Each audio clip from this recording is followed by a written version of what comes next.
RX Television on rxmuscle.com. This is Ask Dave, better known as hashtag Ask Dave, brought to you by Species Nutrition. Visit speciesnutrition.com. Testalized back in stock, as well as our new product, Amino Evolve. This is your 30-minute question and answer show with Dave Palumbo.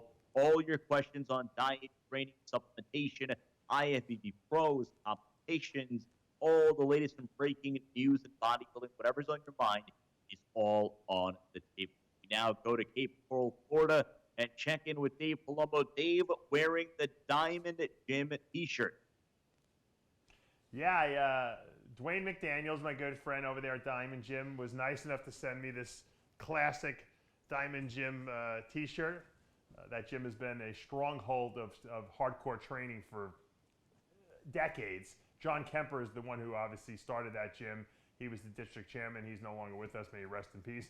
And Dwayne bought that gym from him, you know, when he still was alive. And he's made it even bigger and better than it ever has been. And so we've done a lot of bros versus pros there in the past. I just want to show my support of the gym. Thanks, Dwayne, for the shirt. I know you're probably watching. And, you know, keep the hardcore bodybuilding alive over there. Let's get the questions. You can ask your questions on the Muscle Central Forum on rxmuscle.com, on our Instagram page, Facebook page, or tweeting using hashtag AskDave. Let's go first to the 100. Dave, I can only afford test. Can I get off it by lowering to 100 ml for 2 weeks and then going off completely? I'm assuming he says he only has testosterone. He has no anything for post-cycle like HCG and Clomid. I mean, I wouldn't just stop testosterone without taking something to turn the body back on. If you can't get or secure HCG or Clomid, I would recommend getting a supplement like my Testolize product, which will help keep estrogen levels low, which is the suppressive hormone in the body, and it would help keep DHT levels in check and will actually raise natural testosterone. So if you can't use HCG and Clomid, I would use Testolize 3 pills twice a day. Even if you do have HCG and Clomid, that's a good supplement to use as well, just to optimize and balance off your hormones.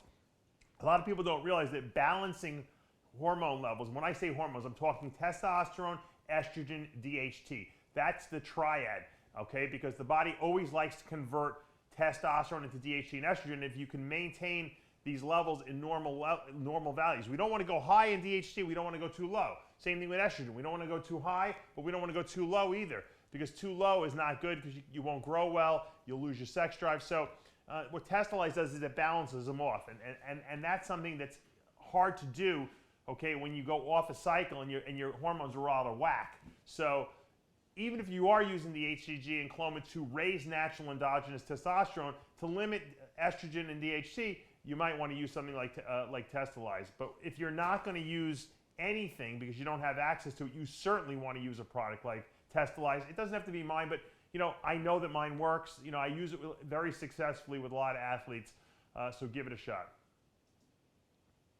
Go to P. Staplehurst. Dave, if there was one thing you could change about your career as a bodybuilder, specifically drunk-wise, what would it be? I don't think I ever did anything too crazy drug-wise. I'll tell you one thing that I really hated. I tried PGF2, which is called Ludolase. That's the brand name of it. I believe Upjohn used to make it when I remember getting a 30cc bottle of stuff because someone had posted on the internet about this article about how PGF it's PGF stands for prostaglandin. Prostaglandin E2 can cause localized muscle growth. So of course everyone was injecting it into their weakest body parts. And what would happen is when you injected this prostaglandin, you would basically feel like you had the flu for about an hour. And sometimes it would last 2 hours depending on how much you took. So we all thought, well, who cares? We'll just endure it because it's going to help localize muscle growth. And it didn't do anything really. All it did was make you poop and feel sick to your stomach. And a lot of people thought they burned fat, but what they were just doing is they were malabsorbing their food and just, having diarrhea all day from it. So it's still around, and I still hear people asking me about it. It was probably the stupidest drug I ever used and the worst experience ever. Just for your own information, I never got through the 30cc bottle, so I never even made it through 30 days on the stuff. I realized that it was just a waste way before that. But I had friends that did bottles and bottles of the stuff, and they were just miserable all the time, and they got no benefits from it whatsoever. Macking 1977. Dave, can you vouch for Boston's 3C Research looking to order research liquid cleanse? I'm not. I didn't understand the question. You broke up a little bit there, Sid. He's asking if you vouch for Boston's 3CC Research. He's looking to order research liquid cleanse. I don't know. I've never used it, and I don't even know how you would test to see if it's good or not. Boston Lloyd, you would think has legitimate stuff, but sometimes he might not even know. So that's the only problem with these research chemicals. It's impossible to know for sure what's in them. And so anytime you use them, it's a crapshoot. And it's probably not even the person selling its fault, because a lot of times they don't know. They don't know what's coming in from, wherever they're getting it from China or whatever, if they're making it in the US, I don't know. So to answer the question, I don't know. And I got to give you an honest answer. QI Campion, Dave Hate the Show. Could you explain a bit about the positive nutrient partitioning? Scott Connolly was one of the first people to really, get behind the term nutrient partitioning. I remember I went to a seminar of his back in 1994, and this is how obsessed I was with information and with Scott Connolly, and I wasn't even working for him at this point. He did a seminar at my friend Vinny Hansick's store called The Body Shop in Levittown, Long Island, and then I think it was either the next day, it might have even been later that night, he did another seminar at Deer Park Gold's Gym, which is now ProFit Gym in Deer Park. And I went to both of them to hear him twice. That's how much I wanted to absorb what he was saying. And that was the first time I heard the term nutrient partitioning, because everyone didn't understand how metrics work so well. People would take these metric shakes, and this was the original, not the one that is out today. People would take the shakes and they were putting muscle on and getting leaner. And what he realized through a lot of research was that the body, certain foods in the body will tell the body to build muscle and use stored body fat as a fuel source. He termed those foods positive partitioning agents. And some foods will tell the body store body fat. And he termed those foods negative partitioning agents. We know the negative partitioning agents: saturated fats, simple sugars, trans fats. Okay, these are all foods that will basically make you get fatter. Okay. The foods that will tell your body to build muscle, just like a drug would, and use stored body fat as the fuel source, are lean sources of protein. Chickens, fish, like chicken breast, fishes, eggs, whey proteins. And so Connolly took, all the positive partitioning foods he can put into a shake, which would be your milk proteins, your egg proteins, casein proteins, and he put them into one formula, okay? What he did was he didn't put any negative partitioning agents in there, and he felt that, and he made a meal replacement shake. There was some carbs in there, there's a little bit of fat in there, and when people used these shakes, and remember, there was no meal replacement shakes back then. There was nothing. There was like powdered skim milk with sugar in it, okay? And it just gave everyone gas because of all the lactose in there. This is the first truly engineered food. And so people responded to it. It wasn't the greatest product. It was good, but there was nothing else out there. And what people started to realize was that if you can really, the reason why bodybuilders put muscle on and burn body fat eating 6 or 8 times a day is because they're eating mostly positive partitioning foods. What he did for the first time was make a shake that was comparable to a meal. Before, the shakes weren't. They would just bloat your stomach and give you diarrhea. So that's what was so monumental. But the foods the bodybuilders have been eating since the inception of bodybuilding were positive partitioning foods. We realized this by trial and error, which foods worked and which foods didn't. When Lee Priest ate Kentucky Fried Chicken, his favorite meal back in the day in his off season, he got turned into a fat pig. And then he would go on a contest diet and he'd be in shape in 16 weeks because he would take all the negative partitioning foods out and put the positive ones in there. So that's what nutrient partitioning is. It's how foods almost have a drug-like effect on the body. J.S. Brown at 923, a long one here.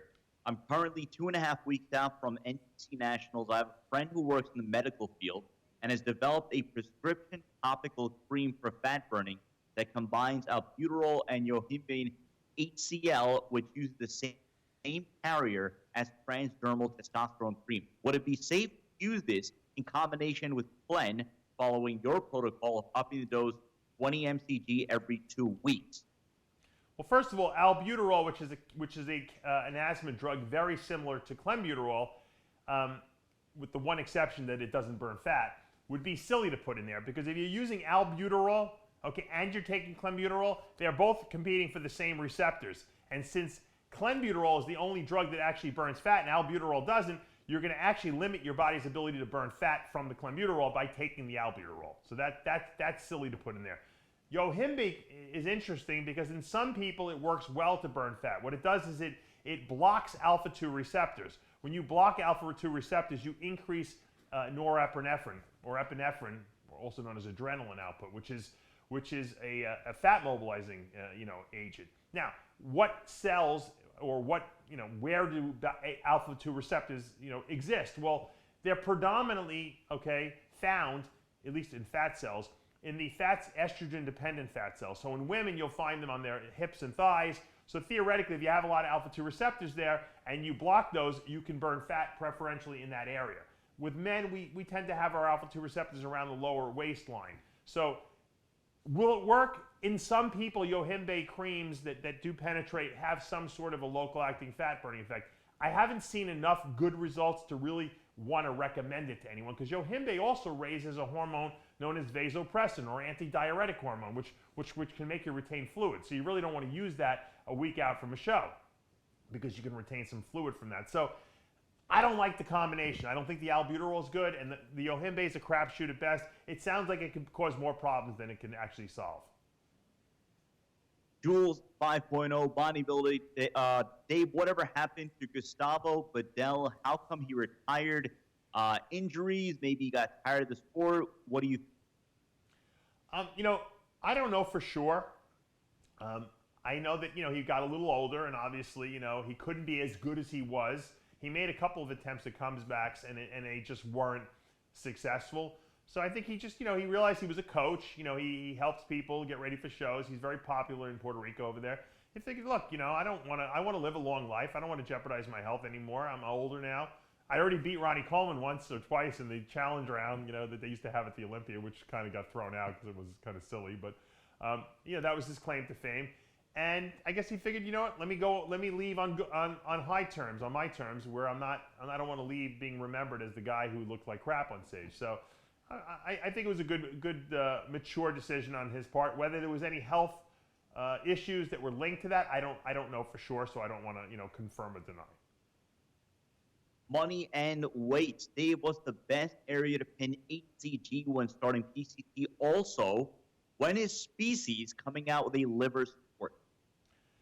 Okay. To answer the first question, I like to put HCG intramuscular using an insulin pin right into the delt. The absorbability is very predictable in that area. There's no body fat. You can use a very tiny pin. Intramuscular injections are always more precise than sub-Q injections, and I'll tell you why.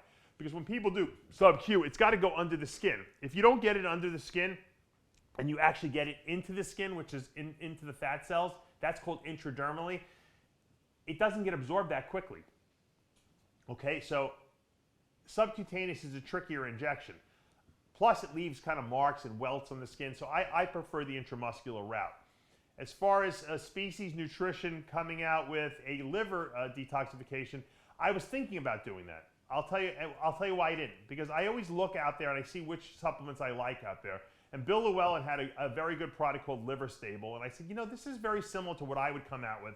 So I contacted Bill, and I are very good friends. I sell his Roy Test products on DavePalumbo.com. I also sell his new book, Anabolics 11th edition. If you haven't got that, it's on DavePalumbo.com. Best, very, very great reference book on anabolic steroids if you haven't seen it. And he had this product, and I said, Bill, I'm selling 2 other products. He goes, why don't you just, sell, distribute, price it to me, and I'll just, wholesale it on my website. And he's like, okay. So if you want a great liver product, you can go to DavePalumbo.com and just get Liver Stable, and I think that works exactly how I would want it to, and I don't need to produce it. Once again, I don't have to produce everything. If I think there's something out there that's as good as what I would produce, then I'll just recommend that. If I think that there isn't, then I make it myself. So, like I sell a product called Kidney Stuff on DavePalumbo.com. I don't make it, but I think it's a great product, so I distribute it for the guy because I think it's something that the people out there should use. And that's how I've always been. Like I said, I'm not afraid that, I always went on the record as saying I love Quest bars. I think they're great. So if there's products out there that I think are good, I'm going to point them out to people. Nico Kentamir, how to take arsenic acid, which supplement or medicine contain it, and what's the commercial name? I don't know if anyone produces arsenic acid. I think I might have been the last person to actually to sell that stuff back in the early 2000s to mid 2000s. It was a great seller. I sold a ton of lipolyzed that had arsenic acid in it. The problem is that there's like one paper on it that says it can be in laboratory rats. It can cause liver cell, and this wasn't even in the whole organism. This was just in like cell culture. It can cause like liver cell toxicity. I don't agree with that. I don't think it's right. But I had problems with people trying to sue me and stuff like that over it. So I said, you know what? I don't need any headaches in my life, and so I pulled it out of the product and I subs it out and I changed the formula. But I think it works. It's just I don't know if anyone sells it. I think it's because of the legal ramifications. Once you have something documented on paper, people have a very good chance of winning lawsuits against you. So and people are sue happy. So it's just sometimes it's just not worth the headache. Gardno, what is your opinion on using baby aspirin on cycle to thin out blood? I've heard it may have a type of rebound effect once you stop using the aspirin. I never use that. I'm not a big believer in baby aspirin. I'll tell you why. Because I was always a big fish oil advocate, and essential fat. When you take a high amount of essential fatty acids, fish oil, evening primrose oil, these are all anticoagulant, negative or anti-inflammatory type fats. So they thin the blood out themselves. As a matter of fact, if you ever go for surgery, they always tell you no fish oil prior to surgery, at least 2 weeks before, because of that thinning effect it has on the blood. And I do notice that my blood does take longer to clot. If I cut myself right here, I have a cut from cut myself shaving the other day. I'll bleed for like an hour because I take a lot of fish oil. So I think if you're taking the fish oil, if you're taking vitamin E supplements, which I obviously are also in my V mineralized formula that I take, once again, that's another supplement that inhibits the clotting effects of the blood. So that's a good supplement for both of those. Are great supplements for bodybuilders to take because our blood tends to be a little thicker, because especially if you take anabolic steroids or even hormone replacement, that can increase your red blood cell count, which is great for oxygen carrying capacity, but it also makes the blood thicker. So if you're taking these fish oil and vitamin E, it's going to be less likely to clot. Let's go to Jack and Juicy. Dave, why is it that you don't like dairy in a pre-contest diet, even if the person has no problems lactose? You know what the problem is? Everyone has a problem digesting lactose. Some people just do it better than others. So let's say it's funny, I talked about this on Heavy Muscle Radio. I got my DNA tested by Carmen Tuchenik up in Canada. She has a company that they test your DNA, and they can tell you how your genes are for different aspects, whether metabolism, working out, brain chemistry, and I have no ability to digest lactose. It came back 100% defective in lactose digestion, which made me feel good that the test was actually accurate because I know that I can't digest lactose. So I have 0% chance of digesting lactose. I don't believe anyone out there can 100% digest lactose. So even if you can digest it 90% of the way, that's still that 10% that your body's going to ferment of it. Any kind of fermentation in the gut is going to screw up absorbability of other foods that you're eating and could cause mucus formation in the gut, inflammation. We don't want that while we're dieting. Off season, knock yourself out. If you want to have a little gas, who cares? But pre-contest, you want your body to be pristine. You don't want to have any bloating in the stomach. So I try to eliminate as much dairy as possible, limiting it only to very high quality whey isolates like my Isolyze, and there's a couple other good ones out there. 100% isolates are pretty good usually because the lactose content is very, very, very low. It's not enough to even bother me. So that's the reason. TJ O'Connor, which one really matters in classic physique judging? I see the national winners being really full but not that shredded. Then I see Olympia, they pick the really shredded guy with the real nice aesthetics like Breon, but he doesn't have a ton of size. Better super shredded or super full? I always think conditioning wins shows. I think the only time conditioning doesn't win shows is when the physiques are just not that good and they can't decide what should we go with. And a lot of times these are lineups where maybe there isn't a lot of people in shape. The only guy might be in shape might have a really funky looking structure. So a lot of times they may go, all right, look, you know what? Of the guys who have a pleasing structure, who have enough muscle, who have the right shapes, who's the best? And sometimes it's not the most shredded guy. And it always goes back to, and I've talked to Steve Weinberg about this, he's like, we got to judge what's up there. You know, we don't want to judge what we'd like to be up there. We have to judge what's standing in front of us. And that's the truth. Sometimes you just don't have a good option. You know, I've seen shows where it was terrible. I'm like, oh boy, who the hell are they going to pick here? And a lot of times, whoever looks like they're ahead in prejudging, when the night show comes, they rejudge because the prejudging looked so bad. They're like, let's see who comes back better tonight. And so, once again, judges can only judge what's up there. I still think in classic physique, the look is structure, muscle, and conditioning. And the person who has all three of those in the right proportion are going to always win. And if it's close, I think if it comes down to conditioning will push you over. When it came down to the Classic Physique Olympia this year, Breon Ansley and Chris Bumstead had very different physiques. Both were shredded, both had great lines in muscle, and it just came down to like a coin flip at the end. Some judges thought it was Bumstead, some judges thought it was Breon. Breon got more, thumbs up, and he wound up winning. So that's what's exciting, because it was a close show. You really can't say why one or the other. It's just what you prefer visually, and that's why we have 11 judges up there. Bodybuilding, Trevor, how long does it take for receptors to resensitize to maximize the effect when coming back on? I wish I knew. I wish I had a formula that I can give you guys. I will tell you this, as silly as this sounds, it seems like the lower your testosterone goes when you're off, the better the receptors come back. And I'll tell you why. Because if you have super low testosterone, your body needs to increase receptivity of these receptors to respond to whatever's there. If your levels that's why a lot of guys say, well, what if I just go to hormone replacement dosages after a cycle? So you're on a cycle for 6 months, then you go down to 200 milligrams of testosterone a week. Well, your receptors are not going to recover as well because you still have hormone there. So they'll come back somewhat, but they're not going to come all the way back to the most sensitivity they possibly could. And that's why I felt that my body always responded best when I went off and my levels, and I stayed off for a longer period of time. So if I would do 8 months on after my show and then go off for, 8 to 10 weeks, okay, and I know my levels were never coming back to normal levels in 8 to 10 weeks. I knew it was going to take a year or something like that for that to happen. So, but after 8 to 10 weeks, by the time 10 weeks came around, I felt pretty crappy. But when I went back on, my body responded amazingly because my receptors were so receptive at that point because they needed to be because of the low levels that were there for so long. Like Owen Fitness, what is an appropriate way to use Anadrol going into a show? I have issues holding on to muscle in the last few weeks of prep, and I've heard that Anadrol will help prevent the body from metabolizing muscle. However, should I be concerned with the water gain associated with Anadrol? I don't, most guys are on like 3-4 different anabolic steroids. Adding Anadrol in is not going to make you, hold muscle better. If you're losing muscle, it's because you're not feeding your body something that it needs, whether it be not enough protein, not enough essential fats, okay, or not enough energy, fuel in general. I don't know because I am not analyzing your program. Anadrol will not, take the place of too little fats or too little protein.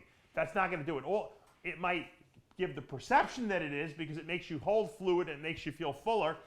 And that's fine if you want to take Anadrol because it'll help your strength stay up a little higher, no problem. But I would definitely stop at least 2 weeks out from a show because of the fluid retention and just because it just kind of makes you feel a little crappy. Most guys we have switch over to like Halotest in the last 2 weeks, which has the similar effects to Anadrol, and it has no fluid retention. The problem with Halotest is it's super toxic, even more so than Anadrol, and it makes you feel terrible. You want to just murder people on this stuff. So you want to really limit that to the last 2 weeks. Plus, Halotestin has no anabolic properties. It's just a pure androgen. So if you're going to use Anadrol, which I'm not a big fan of because who wants to feel even more shitty than you already do? And especially if you're on drugs like Trenbolone already, there's no reason for Anadrol. But if you like it and you use it, I would stop at 2 weeks out. Time for a couple more questions. Tomorrow evening, tomorrow afternoon, Iron Debate. We're going to have Milos Sarcev and Amin Alai. We had Amin Alai on Live with last week, and many of you have wanted Milos on an Iron Debate. So we're going to have that for you tomorrow afternoon. Check rxmuscle.com. and the YouTube channel. Rob MT03. I've recently gone up a few more pounds to 280 pounds, 6 feet tall, approximately 18% body fat. The small increase the last 4 pounds or so has been a detriment to my cardiovascular ability while hitting my workouts. How did you keep increasing size without it affecting your workout ability? Well, I guess at some point, if you gain a lot of weight, you're carrying around all this weight, you're definitely gonna be fatigued. People always ask me, I don't understand why I'm so tired all the time in the off season. Is something wrong with me? Do I have low thyroid? I'm like, no, you just gained 25 pounds in the last 4 weeks.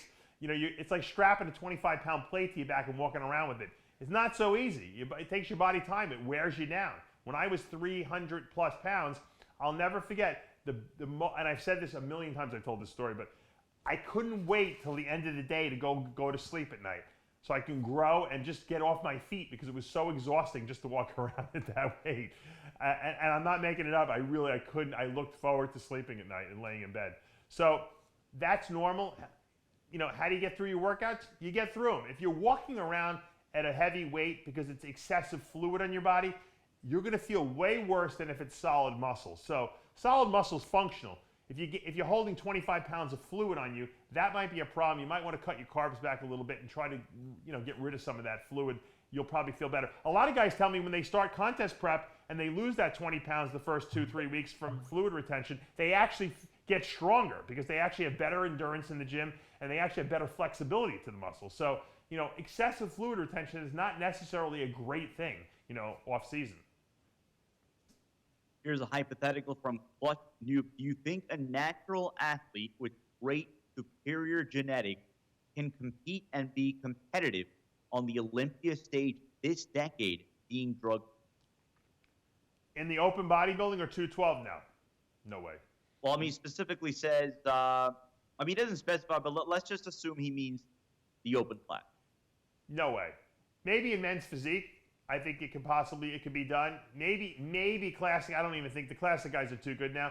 I think maybe in like I said, maybe in men's physique, there's guys that can do it. And there might even be guys out there that are natural. I think I know a few of them. But no way in the bodybuilding events. At the Olympia level, absolutely not. Alan Marashi, pretty long. I'm already feeling stronger. Inter-workout tastes like liquid. Question. All right. Why are so many people adamant about needing an abundance of carbs in the off-season to put on size? Wouldn't it just make more sense scientifically to increase fats and proteins while using just the amount of carbs you need to power through your workouts and day while minimizing fat gain during the match? Well, people like to eat a lot of carbs because they taste good, number one, myself included. They also like to take in a lot of carbs because they feel bigger on carbs. Think about it. When your muscles are full of glycogen, you feel stronger, you're bloated, you look bigger. So, it's only natural to feel that if you're eating a lot of carbs, you're going to grow more. Now, we know that carbs don't build muscle, but they do increase strength a little bit through the glycogen storage in the muscles by, giving you more leverage in the gym. So there is something to having, a body full of carbs. There's something else, though, to having a body of with too many carbs in it, because any kind of spillover, once all the glycogen stores are full, the extra just goes into fat storage. So you should find the amount that your body needs and requires to be optimally, glycogenated without having extra coming in where you're going to get fat from it. And that's trial and error. When I work with my off-season guys, we have to play around with that amount. I start at a certain amount. Sometimes I have to increase it. Sometimes I have to decrease it. It depends on the person's metabolism and how they metabolize carbs and how they store carbs. And that's why it's important to have someone looking at you every single week so that they can tell you back off or increase. And that's what my job and all the other coaches out there job should be, to tell their clients how much you should take in, when you need more, when you shouldn't, and when you should back off a little bit. We're getting this question from a lot of our viewers, actually come over the last couple of weeks. But have you been watching Stranger Things 2? Have I what? Stranger Things 2. The Netflix show. I haven't started yet. I saw the first season. My son all of a sudden has decided that he needs to go to bed at 10:30 now. So we wind up having no time to watch TV after he goes to bed. When he used to go to bed at 8:30, we had a couple hours to my wife and I to catch up on some of our TV shows. But I have heard that Kai Green is in, I believe, 2 episodes of Stranger Things. I have not seen it yet, though. That's what the question is. Your thoughts on Kai Green being in Stranger Things 2, what you think. So I think we'll hold off on that answer till after you've seen it. I'm up to episode 2, rather. He was only like in the first episode for a couple of minutes, but from clips that I've seen, clips that have been leaked, he does have a more prominent role as the series goes on. Does he actually have a speaking role in there, Sid? I believe so. I think somebody posted a clip of him actually, talking, whatever. Yeah. So, yeah. It's this whole parallel dimension thing going. There's like 2 simultaneous. There's another group. So, 11, right? So, it turns out, and again, spoiler alert. So, if you haven't started, I haven't started yet. There's another group, whatever, and there's another person like 11. I think there were 8 or 9. Okay. And they were, I guess, they're a criminal or whatever, and Kai Green is part of their crew. That's all I've seen so far, but apparently Kai Green, his role is more prominent. I'll say one thing, that Kai Green being in a series called Stranger Things is not very strange. So, well, you know what? Here, Dave, I'll ask you this question because my wife, who obviously through me has learned so much about the bodybuilding industry, she was asking me if Kai Green is now going to become this, sort of a, I'm trying to remember that guy's name, Terry Crews, right? Yeah. Cheeseburger Eddie. That kind of an actor now, given his size, given his freakish look, and his comedic ability. He could be like the guy from the Green Mile. What was his name? That actor? Michael Duncan Clark. Yeah, he just died recently. Did you say him? Is that who you said before? No, I said Terry Crews because Terry Crews, he's funny, right? He's got that funny personality, but he's got that freakish physique as well.